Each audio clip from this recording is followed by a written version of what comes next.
regarde ce que dit le président Mahamat Idriss Déby Itno. Il a dit quelque chose là, il y a un mot qui m'a fait tiquer. J'ai dit, s'il dit ça, c'est qu'il veut nous dire autre chose derrière ça. Parce que derrière un mot, il y a un mot. Chez nous, en Côte d'Ivoire, on a un proverbe qui dit que derrière village, il y a village. Je crois que c'est un proverbe qu'on a dans toutes les langues africaines. Derrière village, il y a village. Il y a des mots là. Quand toi-même tu le vois, tu sais qu'il y a un mot qui est caché derrière lui. Donc derrière un mot, il y a un mot. Oh! J'ai dit, mais mon jeune frère, le maréchal président, il commence à faire des choses dans la communication là. C'est sérieux, hein? Depuis qu'il est en train de se rapprocher de la dynamique souverainiste et panafricaniste, son langage devient clair. Maintenant, même quand vous lisez ce qu'il écrit, on comprend ce qu'il a dit. Alors que quand c'était écrit avec le style empoulé de la diplomatie france-africaine, là, quand tu lis ça, tu dors. Si vous avez quelqu'un dans vos familles qui souffre d'insomnie, donnez-lui un discours de Ouattara ou de Paul Biya. Ou mettez un discours de Ouattara ou de Paul Biya à la radio ou à la télé, dans sa chambre. Vous revenez, même dans 10 minutes, le monsieur va ronfler. Des discours insipides. Des discours hors sol, coupés de la réalité, avec des phrases tournées, je ne sais pas comment. On ne sait pas à qui il s'adresse. Cette année, nous avons travaillé sur la croissance. La croissance a atteint 2 points. Et à partir de là, nous avons projeté tout cela en termes de soutien à l'importation et à l'export. Ouattara, toi, tu dis ça à qui? Qui écoute ça? Paul Biya, ses phrases. Incontestablement, un autre pays continue à se projeter dans l'avenir avec une certitude, c'est mesuré, mais qui n'en comporte pas moins de fortes espérances. Bien, on t'a fait quoi, le vieux? C'est quoi ça, c'est quelle phrase, ça? Ça c'est un somnifère. C'est un somnifère. Ce sont des phrases qu'on devrait vendre en pharmacie pour les insomniaques, les gens qui ne dorment pas. Ouattara, Dramane et Biya, on doit les déposer et les amener dans les pharmacies. On leur fait un petit cabinet où ils sont assis et les gens qui ont du mal à dormir, on dit allez écouter leurs phrases. Vous avez du mal à dormir? Ah, monsieur Fofana, vous avez du mal à dormir? Venez, venez, venez. Et il y a un monsieur là, c'est un somniférologue. Ouattara Dramane. Allez-y, allez l'écouter. Vous avez 5 minutes. Si vous ne guérissez pas, personne ne peut faire quelque chose pour vous. Oui, monsieur Mbida, vous avez du mal à dormir, venez écouter. Il y a un monsieur là, on l'a mis dans le bureau à côté là. Il est allongé là-bas. Il est en train de faire ses discours. Il s'appelle Paul Barthélémy Biya Bibondo. Allez écouter ses phrases. Si vous avez réussi à écouter plus de 5 minutes, sans ronfler profondément, c'est que vraiment jamais vous n'allez dormir dans votre vie. C'est fini. Et vos billes. On mal. Amien. Amien. Gassi. Gassi. Comme on dit dans toutes nos langues. Mais, donc, depuis que le maréchal président se rapproche de la dynamique panafricaniste, son langage se purifie. Son langage se clarifie. Son langage devient compréhensible. On sait ce qu'il dit. Et lui-même donne des clés pour qu'on le comprenne. Parce que maintenant, il ne cherche plus à flatter Paris, Genève, Washington, Londres, Bruxelles. Il cherche à trouver un chemin vers le cœur de son peuple. Idriss Déby Itno, là, Mahamat, ce qu'il est en train de chercher, c'est un chemin vers le cœur des Tchadiens. Parce qu'il sait qu'il n'est pas encore dans le cœur des Tchadiens. Il s'est imposé par la force. Il cherche un chemin vers le cœur des Tchadiens. Bon, il a organisé une élection avec Masra. Il a battu Masra, non, avec l'accord de Masra, puisque ça avait été décidé comme ça à Kinshasa. N'est-ce pas? Vous êtes d'accord avec moi, non? Ils ont organisé une élection pour que Masra soit battu. Masra a été correctement battu. Ensuite, Mahamat Idriss Déby Itno lui a dit très bien, tu as bien travaillé, va t'asseoir. Voilà, il y a un banc de touche là-bas, va t'asseoir là-bas. Bon, voilà, c'est fini, non? Il a eu l'élection. Mais Mahamat Idriss Déby Itno sait qu'il n'a pas le cœur des Tchadiens encore. Donc, il est en train de construire un chemin, un boulevard vers le cœur de son peuple. Voilà pourquoi il commence à parler clairement. Parce que quelqu'un qui veut entrer dans le cœur de son peuple parle d'une manière claire. Wa Woronga. Et Amewa, si tu veux que ton peuple t'aime, parle-lui clairement. Parle-lui sans cultiver les ambiguïtés inutiles. Bon, voici donc le poste qui a attiré mon attention. Le poste du président tchadien, je vais sur sa page. Ahmad Idriss Déby Itno, je vais sur sa page. Et il dit ceci.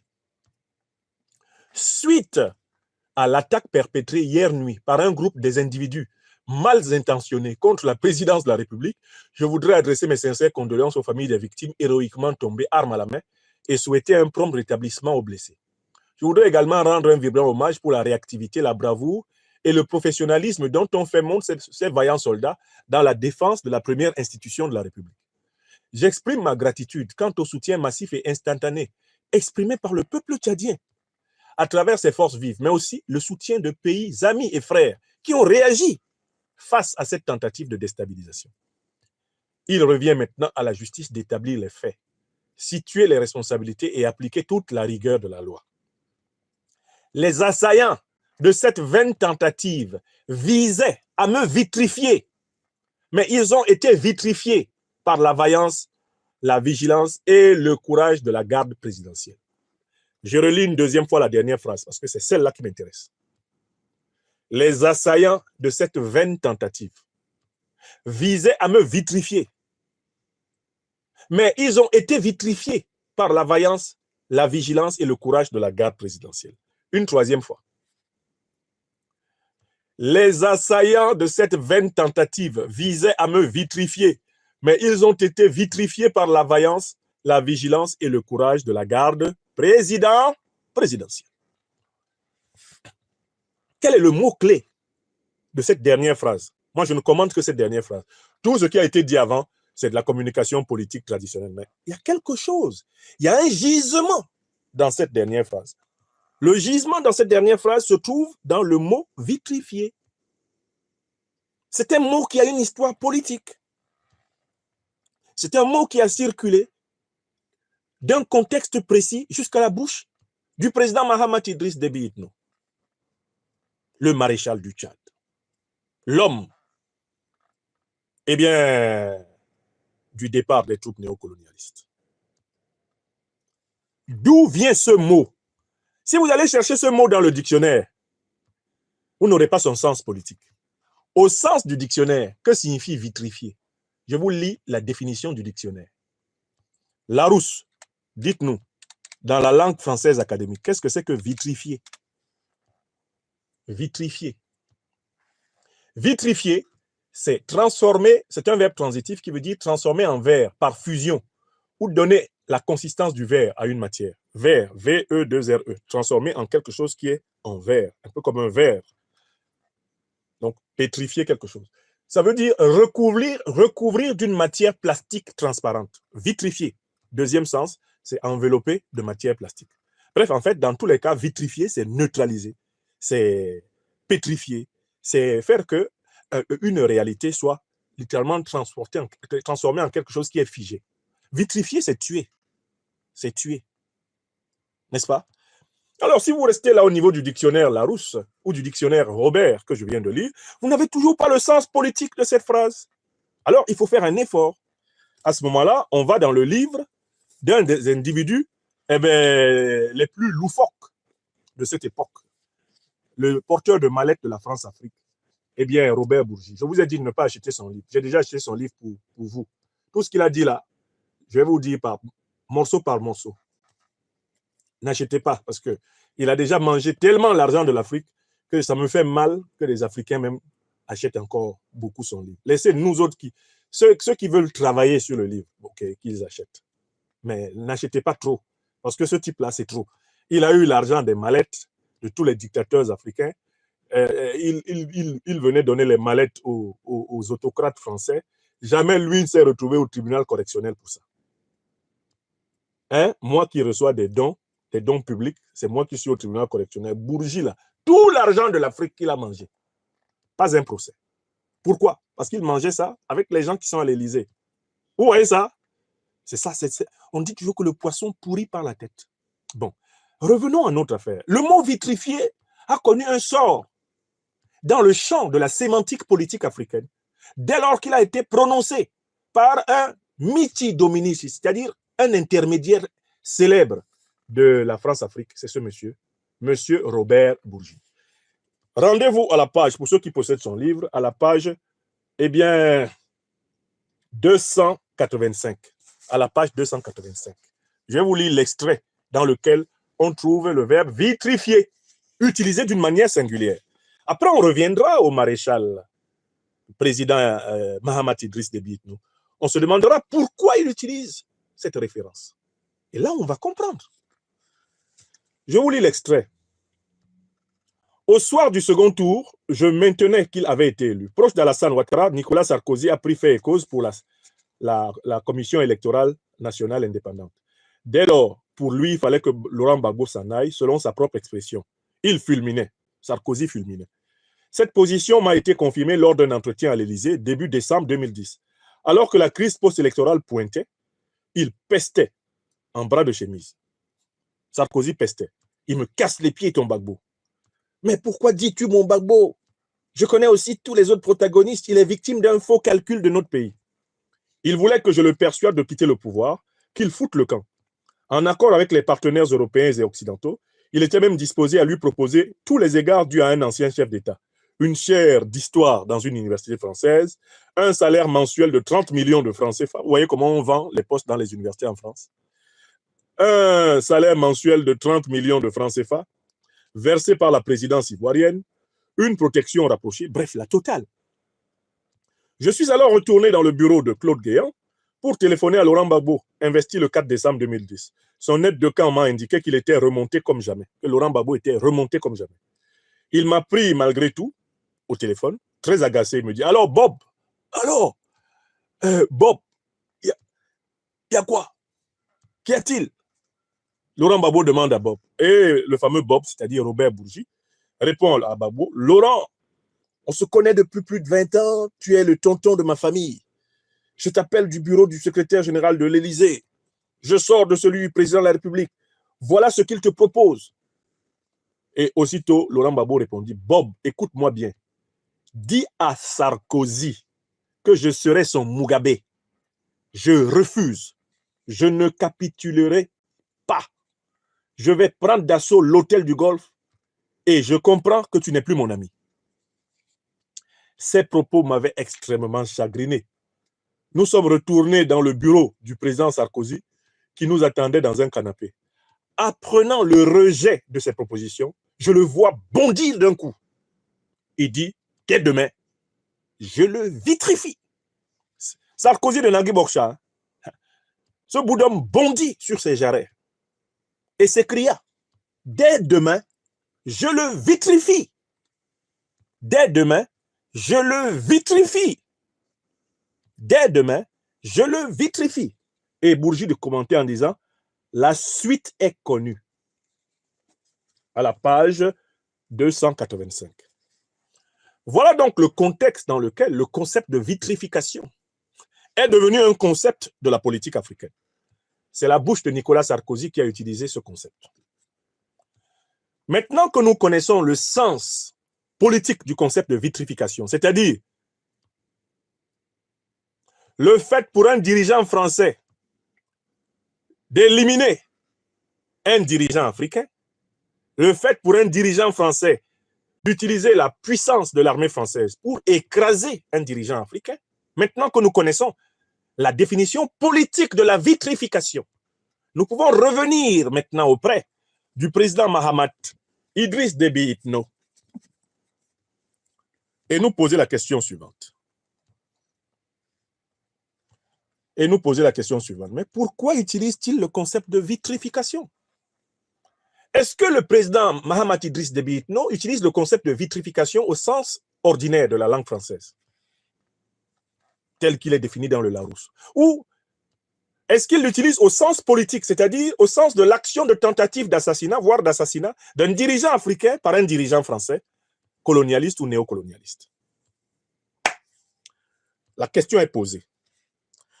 Mais moi, je vais vous répondre que le président Mahamat Idriss Déby Itno utilise le concept au sens politique.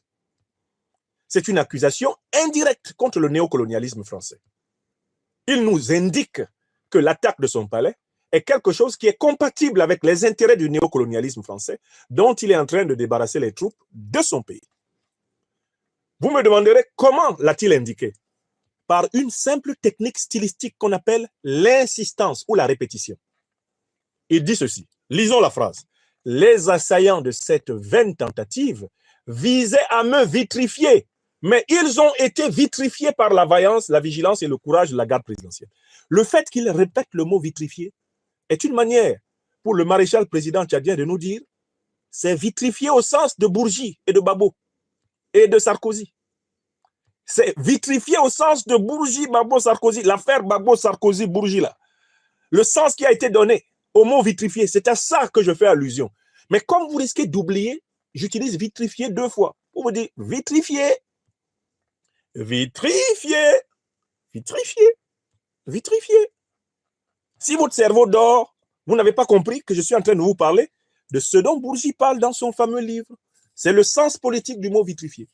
Donc, en fait, à travers ce concept de vitrification, Mahamat Idriss Déby Itno fait peser les soupçons sur la puissance française et oriente les doigts vers elle pour dire ce sont eux, parce que j'ai demandé qu'ils retirent leurs troupes de mon pays, ce sont eux qui veulent me vitrifier, parce qu'ils en ont l'habitude, comme Sarkozy avait voulu vitrifier Babo. On veut me vitrifier. Alors, je trouve que cet exercice de communication politique, de la part de mon jeune frère, le président Mahamat Idriss Déby Itno, est très intéressant. Il commence à être intéressant. Parce qu'il commence à parler d'une manière très claire. Et je l'encourage à continuer. De toutes les façons, il n'a pas de choix. Actuellement, là, le président Mahamat Idriss Déby Itno est dans la situation du cabri, eh bien, du proverbe ivoirien, qui dit cabri mort n'a pas peur de... Il n'a pas peur de quoi? Écrivez ça vous-même. Cabri mort n'a pas peur de quoi? Il n'a pas peur de couteau. Cabri mort n'a pas peur de couteau. Actuellement, là, le maréchal président tchadien, il s'en gaba. Ça sort comme ça sort. Parce qu'il sait que la décision qu'il a prise de rompre ses accords militaires, c'est la plus grave décision de sa vie. Quand tu es petit garçon chez nous en Afrique, tu penses que la plus grave décision de ta vie, c'est de te faire circoncire, d'accepter le jour où on t'amène chez l'infirmier ou chez le Haoussa qui coupe les pines là. C'est le jour le plus grave de ta vie. Hein? Nous, les petits garçons africains qui avons été circoncis, à l'époque, on n'utilisait pas d'anesthésie. Franchement, dans ma petite enfance, c'était le jour le plus grave de ma vie. Le jour où mon père a dit, on s'en va chez son meilleur ami, que je salue, il est toujours vivant au Cameroun, il était infirmier, je pense que c'est lui qui nous a circoncis. On s'en va chez mon ami Papa Charles. Papa Charles était un grand infirmier breveté d'État qui est maintenant à la retraite. Charles Ngonankoum, c'est mon père. Je l'aime beaucoup. Je vais penser à lui là, dans la semaine qui vient. Ça fait un moment que je ne lui ai pas parlé. C'est un papa, ami de mon père, et qui nous a tous vus grandir. Et il était infirmier. Il est à la retraite maintenant. Il vit à Bédi, derrière la cité des Palmiers, avec ma mère Marie, sa femme. Sa maison, c'est chez moi. Parce que mon père et lui ont été amis tout le temps que mon père était vivant sur la terre. Jusqu'au départ de mon père. Papa Charles Ngonankoum, saluez-le. Si Nkoum est là, il faut aller saluer le vieux de ma part. Ernestine, saluez le vieux. Maria, saluez le vieux. Saluez le vieux. Dites-lui que je pense à lui là, ce week-end. Je vais penser à lui, Papa Charles. Parce que je raconte l'anecdote et je pense à lui. J'aime beaucoup ce papa et ce papa m'a beaucoup aimé. Donc, quand mon père veut nous circoncire, il dit d'aller là-bas. Il ne nous a pas dit pourquoi. Hein. Ce qui est bizarre, c'est qu'on nous a donné des pagnes. Il y avait des pagnes pliées comme ça. Et je savais, mon grand frère avait dit que le jour où on te donne les pagnes pour aller chez Papa Charles, sache que c'est le jour le plus grave de ta vie. C'est quand on est arrivé là-bas, j'ai vu les gaillards qui avaient dans la cour. Parce qu'il y a des gaillards pour attraper tes pieds et tes mains pendant qu'on va travailler sur ton zizi. Wallahi billahi ta'ala. Ah! Tu dis, on m'a eu. Et Papa Charles, sa maison est dans une barrière. Donc, tu as vu comment? Et puis les gars là sont costauds. Les gars là sont costauds. Donc, Au moment où tu vois qu'en fait, on m'a amené pour me couper, tu veux te chercher. Non, les gars te neutralisent. Tu ne cours même pas 3 mètres. Les gars t'ont déjà pris. Et à tu regardes dans leur visage, tu dis, voici donc ma mort. I don't die today. Ça t'arrive une fois. Plus tard dans la vie, tu peux avoir d'autres accidents, des chocs, etc., qui vont te faire savoir que c'est le jour le plus grave de ta vie. Mais en fait, dans la vie politique, le jour le plus grave pour un dirigeant, c'est quand il dit non à une puissance néocoloniale. Dans la vie politique, là, le jour le plus grave pour un dirigeant politique africain d'un pays néocolonisé, colonisé, c'est le jour où il dit non. Parce que le jour-là, il a signé, du point de vue de la puissance néocoloniale, son arrêt de mort. Yamewa, vous avez compris, non? Vous voyez déjà comment nous qui sommes des civils, qui n'avons pas pris les armes, qui n'avons pas exercé le pouvoir politique en tant que tel, vous voyez comment on nous persécute. Combien de fois, lui? D'où le mot vitrifié. Il utilise le mot vitrifié parce qu'il est conscient que du point de vue de certains, lui, il est un futur mort par accident. Oui! C'est ce qu'il veut nous dire. Et j'aime la lucidité du président tchadien. Il sait que là où il est là, il est cabri mort qui n'a pas peur de couteau. Donc il dit, comme on dit chez nous à Yaoundé, Moraou aou. Moraou aou. Quelqu'un est mort, il est déjà mort. Et il l'a déjà dit, quand il est allé combattre dans l'opération Haskanit, il était assis là-bas avec son fusil posé sur ses jambes. Il dit de toutes les façons, c'est Dieu qui choisit les jours de ta mort. Hein. Mais il faut se battre. Il faut se battre. Cette disposition mentale, cette lucidité-là est extrêmement importante pour un dirigeant politique qui veut aller dans la dynamique de la souveraineté. Monsieur le Président, accélérez les opérations. Rapprochez-vous vers vos frères de l'Alliance des États du Sahel. N'ayez pas peur, n'ayez pas honte. Accélérez les opérations de réconciliation nationale avec vos frères. Faites souffler un vent de confiance, un vent de paix. Acceptez de reconnaître vos torts, vos fautes, vos erreurs devant vos frères. Faites souffler ce vent-là. Enlevez du cœur des Tchadiens la peur permanente d'être tués et de mourir violemment par la faute des Tchadiens. C'est urgent. Diversifiez votre partenariat géostratégique et géopolitique comme vous avez commencé. N'attendez rien ni personne. Écoutez votre conscience. Écoutez votre peuple. Et écoutez la voix du Tout-Puissant.